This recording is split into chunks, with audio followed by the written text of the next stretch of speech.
Nous voulons t'écouter, Seigneur. Nous croyons que tu es fidèle. Nous voulons t'écouter ce matin. Nous disposons nos cœurs, Seigneur. Toi qui es notre Seigneur, notre Sauveur personnel. Laisse que ton nom soit glorifié, Seigneur. Laisse que ton nom soit glorifié, Dieu puissant. Toi qui es notre Seigneur, notre Sauveur personnel. Dans le nom de Jésus-Christ de Nazareth, nous avons ainsi prié. Nous disons Amen.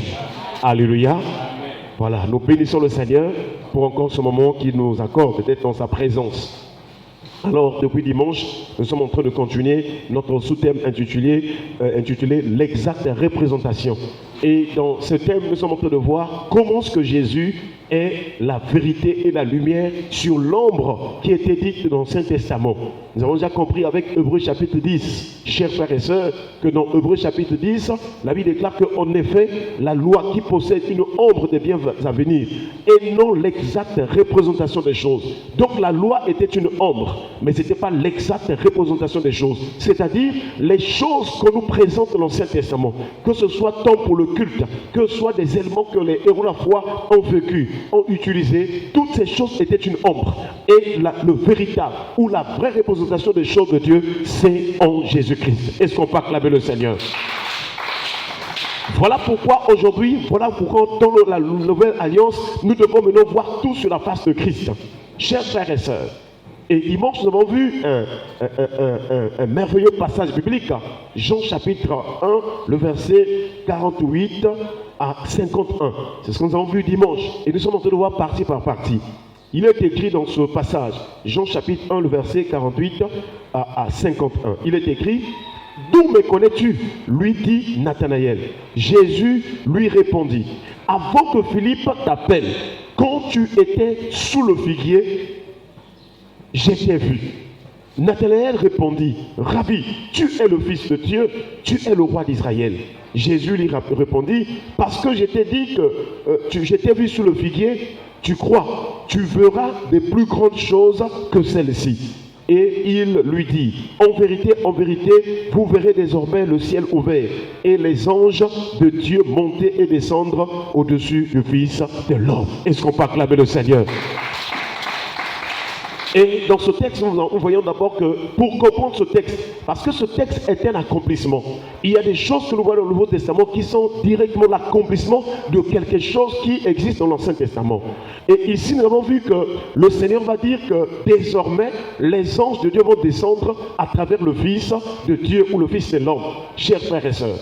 Mais descendre là, c'était l'image d'une échelle. Or, dans l'Ancienne Alliance, dans l'Ancien Testament, dans l'ombre, nous voyons qu'il y a un homme qui s'appelle Jacob.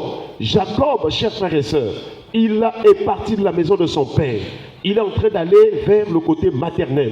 Il arrive en cours de route parce qu'il partait de Beersheba pour aller vers Padan Aram. Mais il arrive quelque part, chers frères et sœurs, Jacob va vraiment passer la nuit.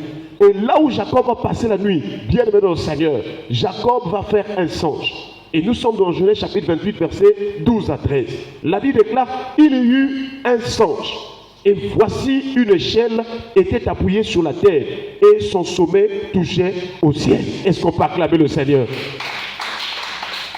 La Bible dit, et voici les anges de Dieu montaient et descendaient sur cette échelle.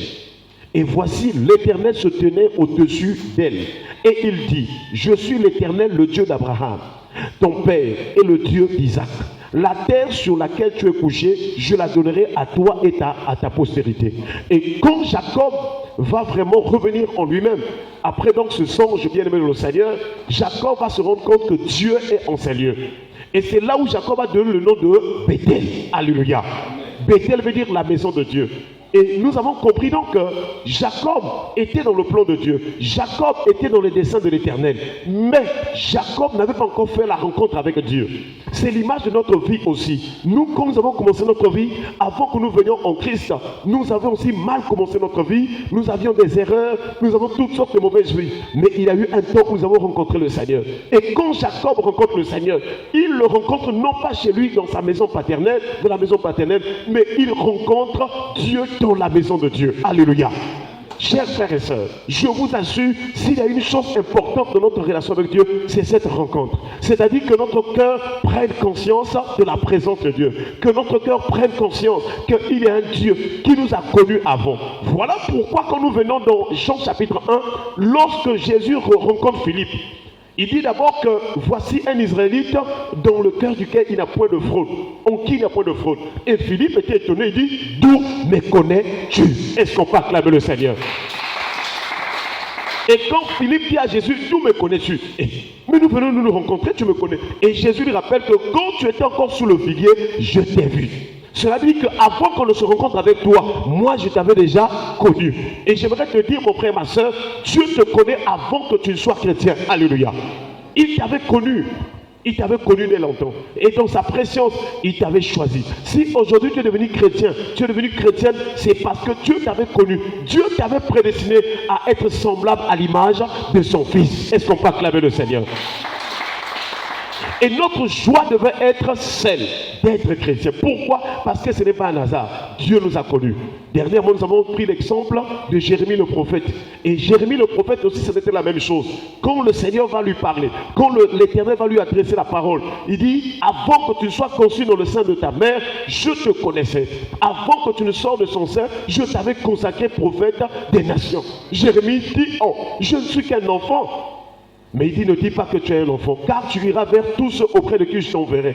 Et je t'ordonnerai ce qui va sortir de ta bouche. Voilà encore un mystère. Nous ne vivons pas au hasard. Si tu es réellement chrétien, tu es enfant de Dieu. Sache que beaucoup de choses, tout ce qui va passer dans ta vie, viendra de Dieu. Est-ce qu'on peut acclamer le Seigneur?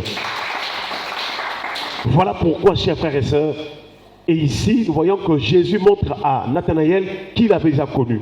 Mais il y a un élément, il y a quelque chose de très important que Jésus va dire à Nathanaël. Il lui dit que alors que tu étais encore sous le figuier, quand tu étais sous le figuier, je t'avais connu.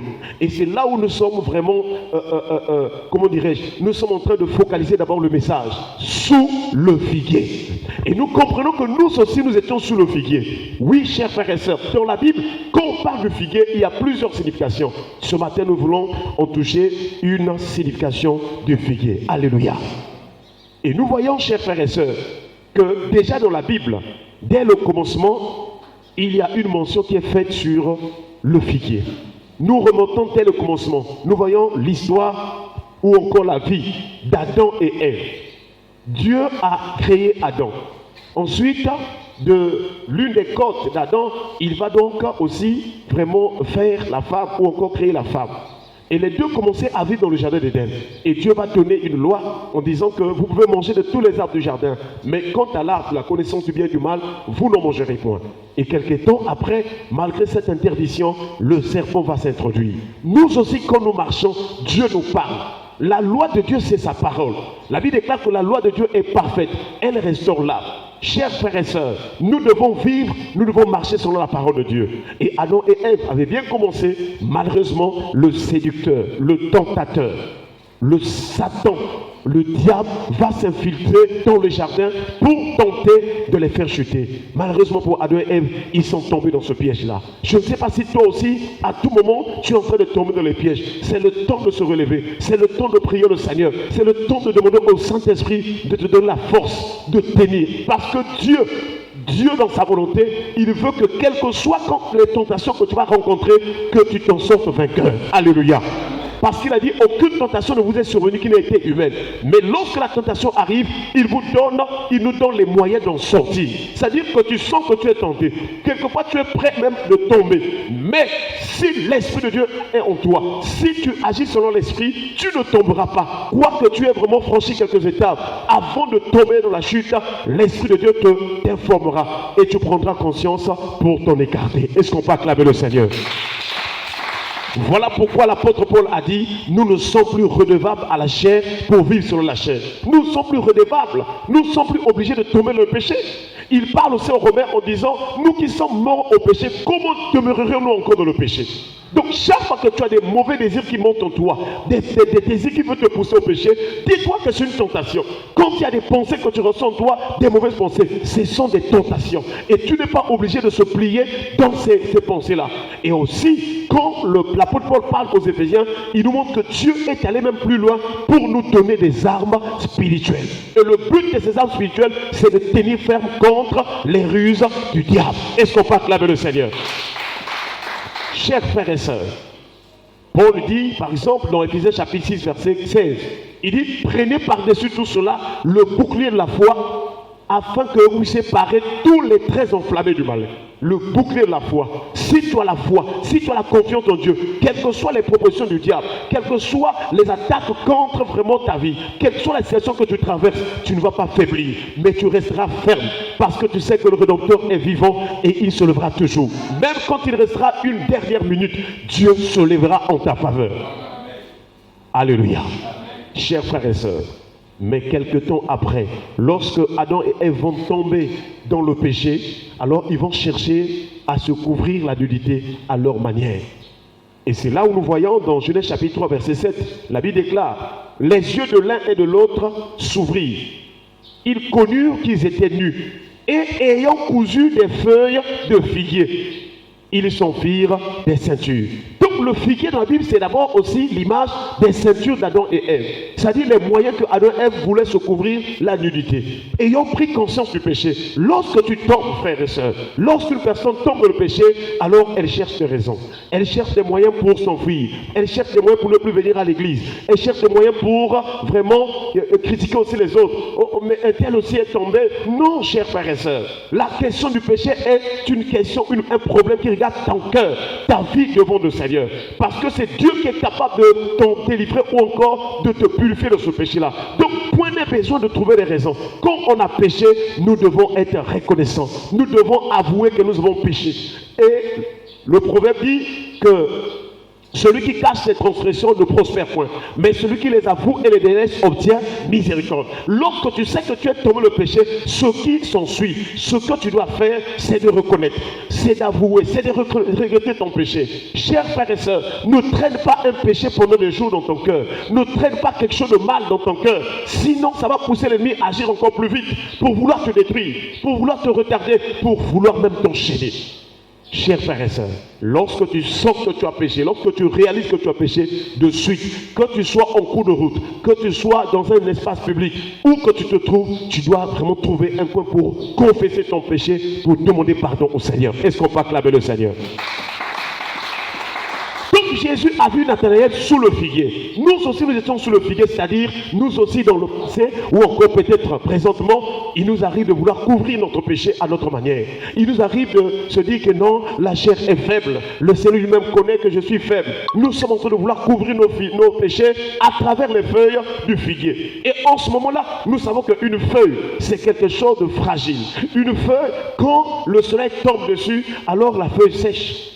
Chers frères et sœurs, la feuille donc de figuier aussi est l'image de la fragilité. Une vie fragile, une vie légère. Voyez-vous le roi, je crois, Nebuchadnezzar, lorsqu'il était donc, je crois, où son fils, excusez-moi, Belshazzar, si c'est mon mémoire, son fils, quand Dieu a évalué, quand Dieu a mesuré le royaume ou la royauté de ce roi Belshazzar, alors il déclare, Dieu avait écrit, la main de Dieu a écrit sur le mur, compter, peser, diviser. Et la Bible déclare que quand Daniel interprète ce langage-là, il dit, tu as été compté et tu as été trouvé comment? Léger. Est-ce qu'on peut acclamer le Seigneur? Lorsque tu te laisses entraîner par le péché, chers frères et sœurs, tu deviens léger. C'est-à-dire tout vent qui viendra, tout ce qui va souffler va t'emporter.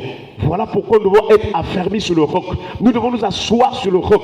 Nous devons être enracinés en Jésus-Christ. De sorte que quels que soient les vents, quelles que soient les tentations, quelles que soient les séductions qui sont en train d'emporter les gens, les hommes, toi tu ne seras pas ballotté à tout monde de doctrine. Et c'est pourquoi Jésus, parlant des paraboles, il va dire que quiconque entend les paroles que je dis est semblable à un homme prudent qui a bâti sa maison sur le roc. Est-ce qu'on peut acclamer le Seigneur? Que ta vie soit bâtie sur le roc ce matin au nom de Jésus. Que le Seigneur te rende fort au nom de Jésus.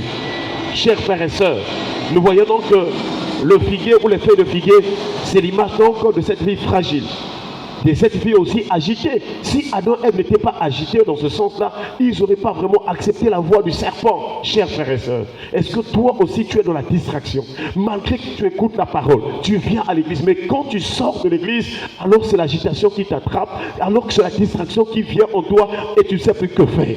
Vous savez que la distraction, c'est aussi par définition faire autre chose que celle que vous devriez faire en temps normal. Et quand vous regardez la vie des chrétiens aujourd'hui, pour la plupart, les gens sont dans la distraction. Les chrétiens sont dans la distraction parce que même en termes de leur régime de prière, leur programme de prière, quelquefois ils oublient.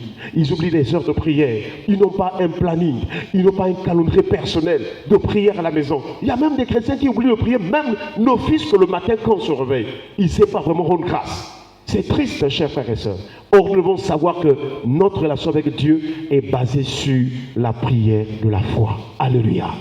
Que Dieu nous délivre de toute fragilité, que Dieu nous délivre de toutes les feuilles de figuier, que Dieu nous délivre de vraiment toute puissance ennemie qui nous avait poussé à faire ce qui est contre la volonté du Seigneur. Et qu'à partir de ce matin, par la puissance et l'œuvre du Saint-Esprit, que nous ayons la force de tenir, que nous ayons la force d'avancer, que nous ayons la force vraiment de tenir face à toute tentation. Et que le Seigneur nous donne toujours le discernement de savoir que telle voie, c'est la voie du mercenaire, c'est la voie du serpent, et que nous puissions nous en écarter. Et que tous les jours de notre vie, que nous puissions être à l'écoute de la voix de notre Seigneur. Jésus a dit, mes brebis entendent ma voix, je les connais et elles me suivent. Baissons les têtes dans la prière. Nous allons remercier le Seigneur pour sa parole. Nous allons dire merci à Dieu pour cette parole qui nous a encore réveillés, cette parole qui nous a encore exhortés, cette parole qui nous a encore fortifiés, cette parole qui nous donne de tenir ferme. Que le Seigneur vraiment reçoive toutes les actions de grâce. Et nous allons prier le Seigneur au nom de Jésus. Nous te rendons grâce, Seigneur. Merci pour ta parole ce matin qui nous fortifie. Merci pour ta parole